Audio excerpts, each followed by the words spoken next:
Now let's move on to example 2.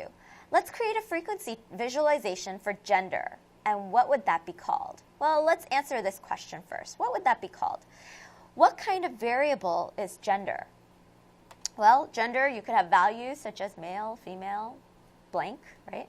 And so we would consider that a categorical variable.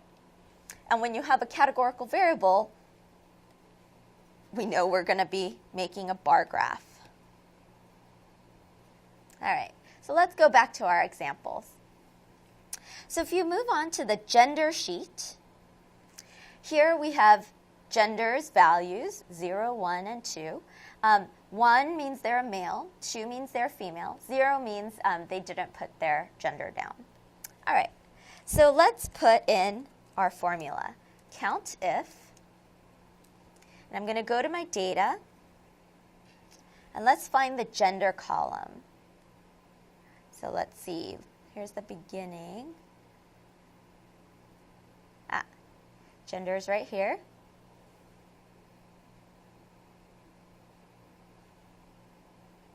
All right. And then I'm going to put in a comma because I know I'll need that.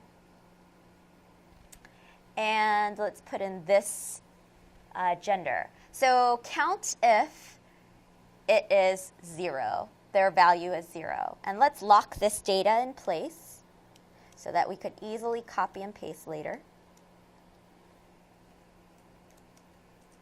Oops. All right. Oh, so it turns out, nice and easy, that 0 people have left it blank. Well, so then male and female should add up to 100. So 52 plus 48, yep, adds up to 100.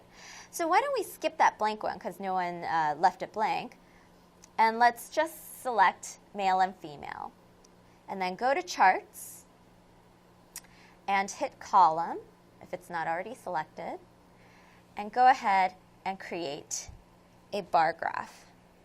So here on the x-axis, we have a categorical variable, gender. And here we have frequency, just as we did before. Great. All right, let's move on.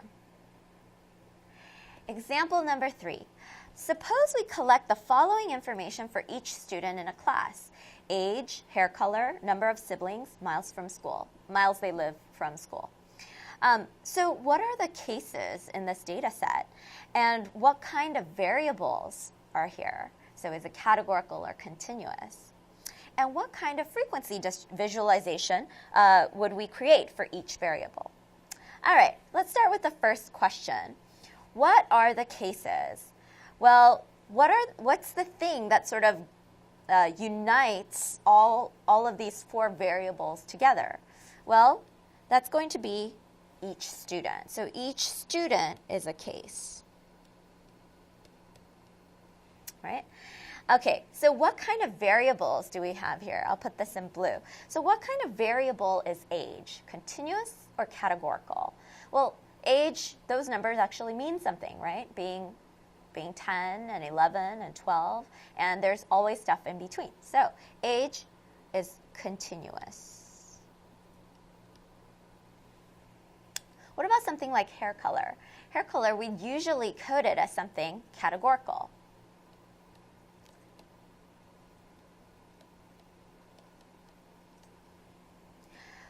What about number of siblings? Well, number of siblings is sort of tricky because the number means something, definitely.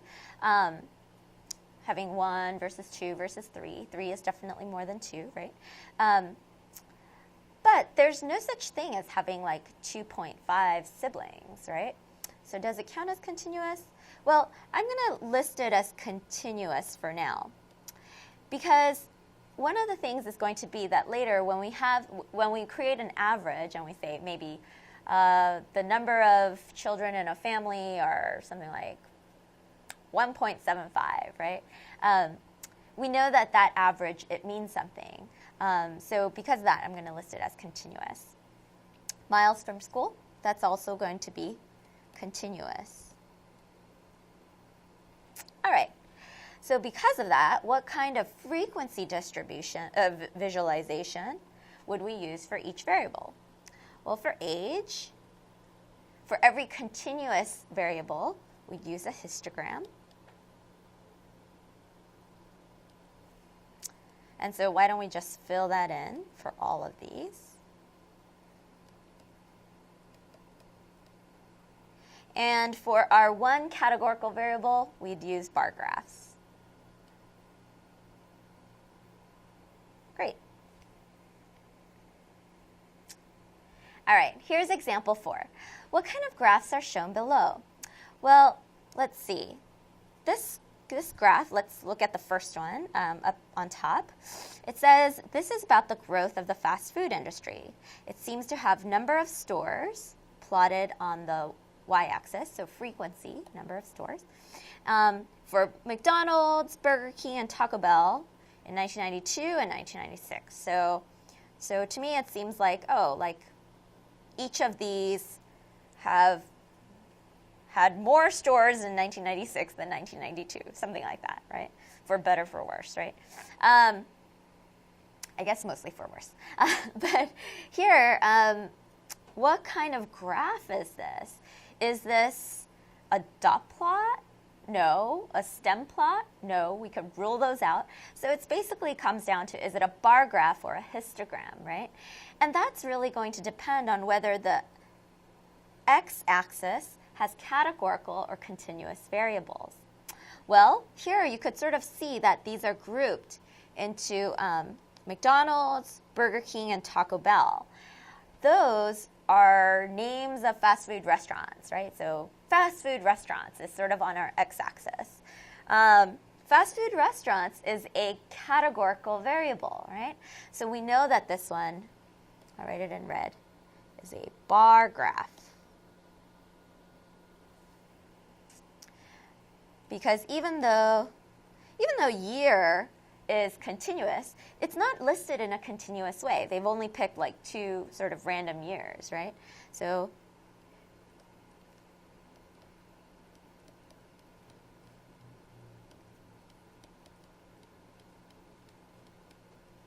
and fast food restaurants, this is categorical. And even year, they're sort of treating it as if it's categorical here. All right, let's look at this one. All right, so here we have McDonald's, and this must be years that McDonald's has been operating. And here is the net income in billions of dollars. So even though it says like something like 1.5 here, this is really $1.5 billion is their net income. It's a lot of money. And look at this. Oh, in 2008, they're making 4-point-some-odd billion dollars. So this is a lot. This graph, by the way, I took the data from the Wall Street Journal. All right. So here, year is on the x-axis, right?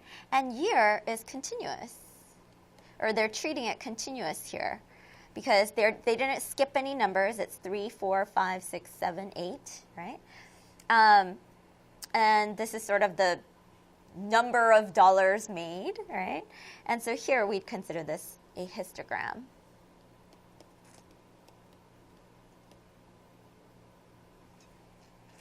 All right.